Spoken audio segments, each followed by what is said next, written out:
masuk ke dalam Twitter Space YLBHI dan jaringan masyarakat sipil lainnya. Malam hari ini kita tidak hanya berangkat dari YLBHI saja, tapi juga ada teman-teman lain. Dari YLBHI sendiri ada Ketua Umum YLBHI, ada Mas Muhammad Isnur yang akan memantik awal diskusi kita pada malam hari ini. Lalu ada Mbak Nabila, beliau dari kebetulan ada dosen hukum UGM dan juga Serikat Pekerja Kampus, gitu ya Mbak Nabila, yang teman-teman juga pasti sudah mengikuti cuitan Mbak Nabila pada satu hari ini. Maka kita akan mendengarkan langsung dari Mbak Nabila tentang apa sih yang menjadi isi dari sidang DPR hari ini, gitu ya. Lalu nanti ada juga Naufal dari BEM seluruh Indonesia untuk berbicara soal bagaimana respon teman-teman mahasiswa dan kenapa mahasiswa harus merespon tentang isu ini. Kemudian teman-teman, kita juga nanti akan ditemani para akademisi. Ada Mas Satria Unggul dari KIKA, Kaukus Indonesia untuk Kebebasan Akademik. Ada Mbak Titi Anggraini yang juga dari Perludem. Dan juga ada Mbak Bivitri Susanti, dosen Fakultas Hukum Sekolah Tinggi STIH Jentera. Selain itu kita juga ada Mazen RS, gitu ya, dari Narasi yang akan berbicara soal rekam jejak Jokowi, gitu ya. Karena sebenarnya tidak hanya pada proses pilkada ini ada cawe-cawe dalam tanda kutip, tapi juga ada hal-hal serupa yang dilakukan dari sebelum momen pilkada ini. Lalu dari Fraksi Rakyat Indonesia ada Mas Wahyu dan juga nanti ada dari Social Movement Institute atau SMI yang akan ngomongin soal demokrasi kita yang dihabisi, Indonesia dalam darurat demokrasi dan apa yang harus kita lakukan bersama. Teman-teman, untuk jalannya kondisivitas kita pada malam hari ini, kami sadari bahwa pengetahuan ini menjadi informasi yang sangat dinanti, gitu ya, mengingat banyaknya informasi yang keluar dari media sosial, media massa, dan kita mungkin butuh pengayaan yang lebih tajam lagi. Jadi dalam 1 jam hingga 1,5 jam ke depan kita akan berbicara soal kondisi demokrasi, khususnya pasca sidang DPR pada hari ini dengan 9 narasumber kita yang sudah saya sebutkan tadi. Mas Isnur sudah di sini, Mas Isnur? Tadi sepertinya Mas Isnur sudah ada lalu terlempar ya. Halo Mas Isnur. Halo Mas Isnur. Mas Isnur apakah sudah ada? Atau mungkin kita sambil menunggu Mas Isnur, Mbak Nabila apakah mungkin bisa spill yang banyak gitu ya Mbak? Tidak sedikit tapi yang banyak. Halo Mel. Oh ya, suara saya jelas nggak? Ya, aman Mas Isnur. Mungkin Mas Isnur bisa mulai duluan Mas Isnur. Halo. Lalu nanti bisa disambut dengan Mbak Nabila. Halo. Ya. Halo Mas Isnur, silakan.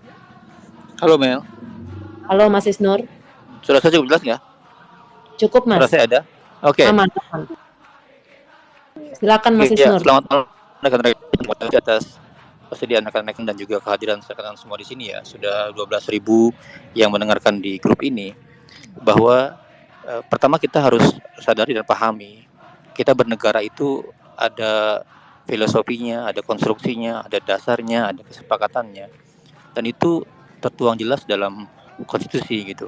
Sejak awal kemerdekaan, pembukaan menjamin secara jelas bagaimana kita bernegara, tentang bagaimana peran dan kewajiban pemerintah untuk melindungi segenap bangsa Indonesia sampai kalimat keadilan sosial bagi seluruh Indonesia. Pun prinsip bernegara juga ada, di mana kedaulatan rakyat berada di tangan rakyat gitu. Kedaulatan di tangan rakyat dan juga menggunakan prinsip-prinsip negara hukum. Dan 10 tahun terakhir kita dipertontonkan bukan hanya minggu-minggu ini ya, tapi 10 tahun terakhir kita dipertontonkan bagaimana konsistensi pemerintahan Jokowi semakin memperburuk situasi demokrasi, semakin menghilangkan kedaulatan rakyat ya.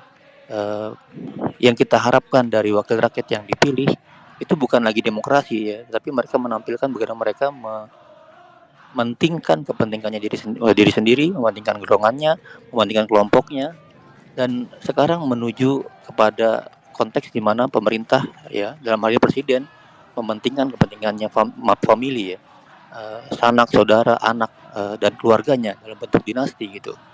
Dan dalam hal ini juga beberapa masyarakat sipil sudah menyampaikan secara terbuka berbagai keputusannya. Kemarin misalnya Mahkamah Rakyat Luar Biasa itu menemukan dan memutuskan pemerintahan Jokowi dan rezim ini melakukan kesalahan besar di 9 kesalahan besar ya, atau nawadosa gitu. Kemudian juga majalah Tempo menyebutkan ada 18 dosa besar atau nawa dosa juga gitu. Dan itu semua sudah semakin terbukti, semakin terlihat secara gamblang. Dan kita lihat juga bagaimana sekarang skenario atau teater drama ditampilkan di gedung DPR ya.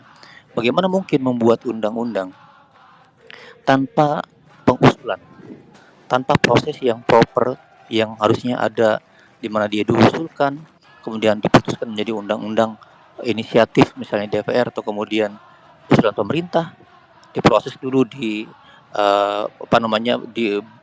disiapkan dulu, dirancang dulu, ada partisipasi publik di sana, kemudian juga mendengarkan semua pihak, diselaraskan, dan juga kemudian dipersiapkan dengan matang daftar isian masalahnya. Itu semua dilabrak, itu semua dilewati.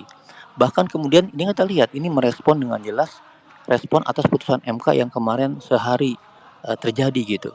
Dan MK sebagai amanat reformasi yang dibentuk sebagai bagian dari kontrol kekuasaan yudikatif ya, untuk mengontrol jalannya pembuatan undang-undang dan pemerintah, itu benar-benar dikangkangi, benar-benar dibegal, benar-benar kemudian dipertontonkan bahwa seolah-olah MK itu nggak ada gitu. Kita melihat tidak, ini bukan yang sekali, ini berulang-ulang gitu. Betapa bahayanya konteks negara hukum itu yang terjadi. Dan oleh karena itu kita nggak bisa mendiamkan ya. Kita nggak bisa kemudian eh, ini terus terjadi. Kita harus segera bereaksi, kita harus segera bergerak, dan kita nggak boleh juga kemudian berhenti hanya di sosial media. Sosial media, X dan lain-lainnya penting kita suarakan, kita satukan gerakan di sana, tapi kita harus juga menggerakkan semua elemen ke tempat-tempat yang lain gitu. Maka kemudian ada usul di berbagai tempat bagaimana kita mulai melakukan aksi demonstrasi. Dan ini sangat penting, aksi demonstrasi itu juga diperkaya oleh narasi, oleh ide, oleh kesepakatan yang kita siapkan malam ini dan malam-malam berikutnya gitu. Dan oleh karena itu juga kita juga perlu menyiapkan barisan di mana kita saling melindungi, kita saling menjaga, kita saling melakukan dukungan satu sama lain gitu. Dan mudah-mudahan malam ini teman-teman para narasumber, pemantik bisa memberikan khazanah, memberikan fakta yang lain, memberikan cerita dan juga narasi yang kita butuhkan. Demikian Mela, pengantar saya Mel. Terima kasih. Mas Isnur, terima kasih banyak. Tadi juga Mas Isnur mengingatkan kita soal salah satu gugatan dalam Mahkamah Rakyat soal pembajakan legislasi ya Mas ya, yang itu menjadi biasa yang dilakukan di rezim Jokowi, dan ternyata itu terjadi lagi di akhir masa jabatannya Jokowi. Tapi pembajakan legislasi yang bagaimana sih? Kenapa tiba-tiba dalam satu hari ini DPR bisa langsung sidang gitu ya, dan ada kabarnya juga mau langsung disahkan. Mungkin Mbak Nabila, halo Mbak Nabila. Halo, mungkin Mbak Nabila bisa cerita banyak karena sepertinya Mbak Nabila banyak mencuitkan soal ini Mbak hari ini Mbak. Ada banyak sekali yang penasaran mungkin secara ininya Mbak ya, secara gamblangnya dan secara tidak harus ringkas. Mbak Nabila bisa eksplor seluas-luasnya. Sebenarnya hari ini tuh kita dipertontonkan dengan kondisi negara yang bagaimana sih Mbak? Karena sepertinya kemuakan itu sudah diambang batas. Silakan Mbak Nabila. Oke, terima kasih banyak sudah diajak ngobrol di sini. Nggak nyangka rame banget. Mudah-mudahan menunjukkan bahwa semakin banyak yang aware terhadap isu ini dan sadar bahwa isu yang sedang kita bicarakan ini sebenarnya mempengaruhi kita semua gitu ya. Nggak cuma urusan partai, nggak cuma urusan elit, nggak cuma urusan yang mau nyalon pilkada, tapi sebenarnya mempengaruhi hajat hidup banyak orang, termasuk semua orang yang ada di sini dan yang juga nggak ada di sini. Saya mau disclaimer dulu bahwa saya memang dosen Fakultas Hukum, saya dosen hukum, tapi saya bukan dosen hukum tata negara. Jadi sebenarnya kenapa saya ribut banget dari kemarin mengikuti isu ini, berangkat dari posisi saya sebagai warga negara sebenarnya, bukan berangkat dari posisi saya sebagai dosen Fakultas Hukum atau sebagai apa, tapi simply karena saya merasa sebagai warga negara saya punya hak untuk mengikuti apa yang terjadi gitu ya, untuk tahu dan menjadi bagian dari demokrasi, ikut turut menjaga demokrasi, dan ini adalah upaya kecil yang saya lakukan sebagai warga negara gitu. Jadi saya disclaimer dulu, kalau misalnya di sini ternyata ada yang dosen HTN dan ternyata saya salah-salah gitu, mohon maaf, karena saya terakhir belajar HTN waktu zaman saya kuliah, tapi saya selama ini lebih banyak fokus di isu ketenaga kerjaan, tapi saya lagi-lagi ini berangkat dari keresahan sebagai warga negara sebenarnya. Jadi kita berada dalam posisi yang sama, bukan yang saya mau ngasih tahu karena lebih tahu, tapi mungkin karena saya benar-benar ngikutin aja gitu rapat panja balek dari tadi pagi gitu ya, dari tadi siang sampai malam, sampai sore tadi ada beberapa rapat yang sebenarnya kan rapat balik panja balik ini secara umum mereka membahas secara sangat kebut RUU Pilkada. Apakah yang dibahas hanya isu yang ramai kemarin dengan putusan MK? Oke, saya tarik sedikit. Jadi bagi yang mungkin belum tahu, kemarin itu kan MK mengeluarkan beberapa putusan terkait dengan undang-undang pilkada ya, karena memang diputusnya barengan. Ada beberapa putusan yang diajukan ke Mahkamah Konstitusi, ada beberapa hal yang diajukan ke Mahkamah Konstitusi dan diputusnya bersamaan karena terkait. Ada dua putusan yang sangat krusial, yaitu putusan nomor 60 yang membahas mengenai threshold dari partai pengusul, yang sebenarnya yang dibahas nggak secara spesifik membahas mengenai threshold, tapi isu utamanya, saya cuma mau meng-highlight isu utamanya. Isu utama dari putusan MK 60 yang baru kemarin diputuskan itu adalah threshold partai pengusul. Jadi kalau menurut Undang-Undang Pilkada sebelumnya threshold dari partai pengusul untuk bisa mengusulkan calon gubernur atau calon bupati wali kota itu adalah partai atau gabungan partai politik yang mendapatkan 20% kursi atau 25% keseluruhan, setidak-tidaknya 20% kursi atau 25% keseluruhan suara di suatu daerah di provinsi. Pasal itu kemudian diubah oleh Mahkamah Konstitusi, jadi hanya akan dianggap inkonstitusional karena dianggap tidak konsisten dengan pasal lain yang ada di dalam undang-undang yang sama juga, karena kan undang-undang pilkada di situ mengatur salah satunya kesempatan untuk calon independen, yang di situ batas thresholdnya pengumpulan KTP yang dijadikan batas threshold di situ mengikuti jumlah penduduk yang ada di daerah tersebut. Nah, putusan Mahkamah Konstitusi menggunakan logika tersebut untuk mengubah threshold yang digunakan untuk dijadikan sebagai syarat dari partai atau gabungan partai untuk mengajukan. Yang intinya adalah, meskipun yang rame-rame dibahas hanya DKI Jakarta, kalau misalnya di DKI Jakarta yang tadinya thresholdnya 20% atau 25% menjadi 7,5% karena dikaitkan dengan jumlah penduduk DKI Jakarta.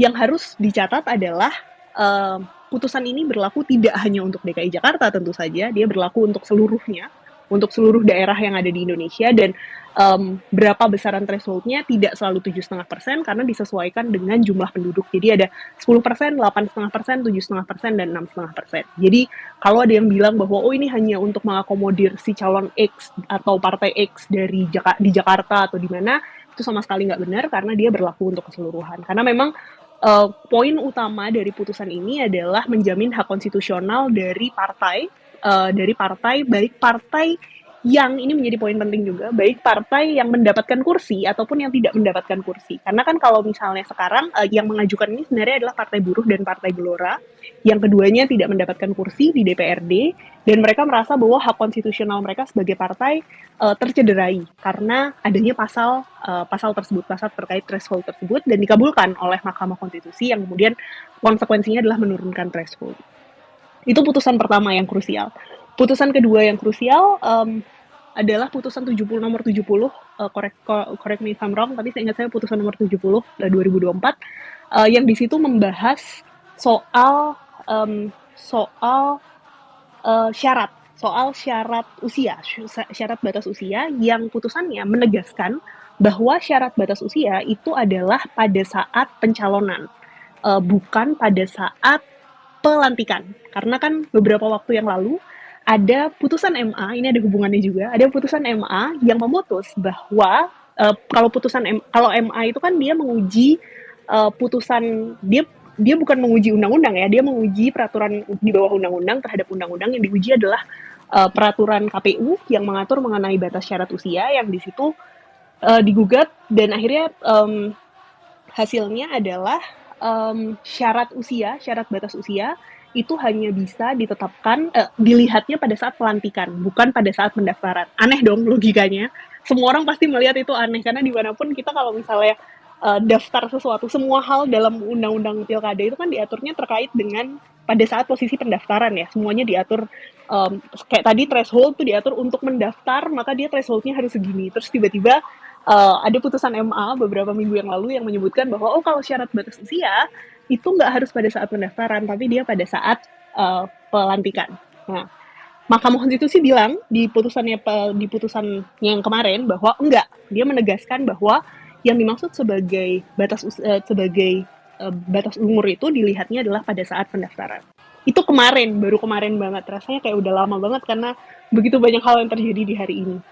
Setelah kita happy sesaat melihat dua putusan Mahkamah Konstitusi tersebut, membuat semua orang happy.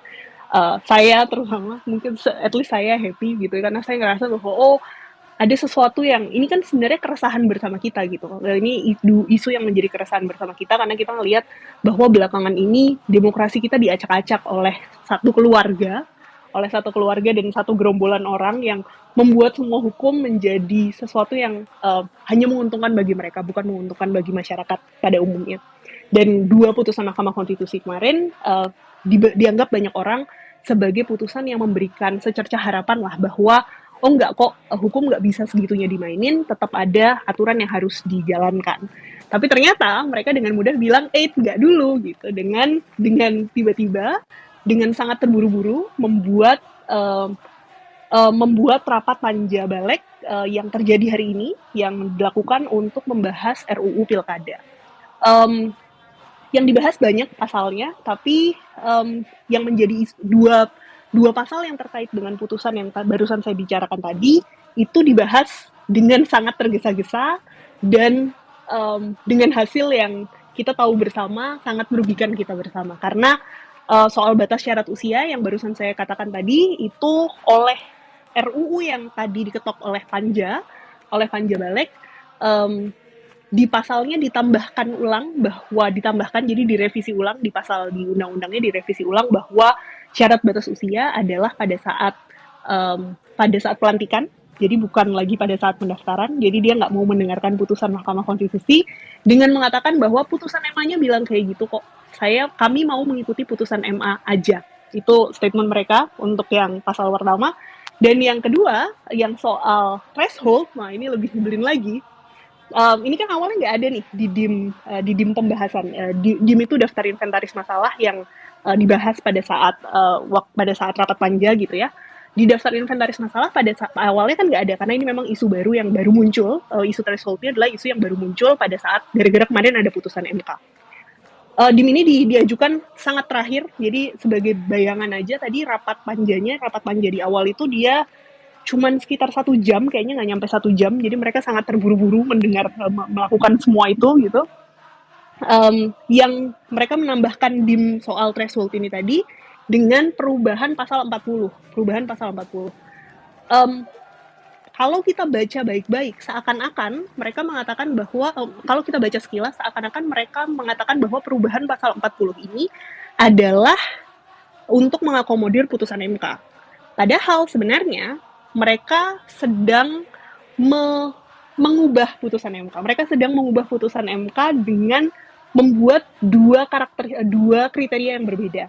Jadi threshold yang tadi saya bicarakan 10%, 8,5%, 7,5%, dan 6,5% yang diputuskan oleh MK oleh pasal perubahan rancangan pasal perubahan pasal 40 di RUU Pilkada yang tadi dibicarakan oleh Panja Balik itu dibuat hanya berlaku bagi partai politik yang tidak memiliki kursi di DPRD. Sedangkan bagi partai politik yang memiliki kursi di DPRD, tetap thresholdnya 25% dan 20%. Jadi beda banget. Mereka statementnya mengatakan bahwa enggak, itu cuma berlaku untuk partai yang nggak punya kursi. Jadi thresholdnya mereka seakan-akan menipu kita semua, seakan-akan mengakomodir putusan Mahkamah Konstitusi, padahal sebenarnya mereka sedang mengakali bahwa ketentuan itu hanya berlaku bagi partai yang tidak memiliki kursi. Padahal coba dibayangkan betapa tidak logisnya pasal tersebut.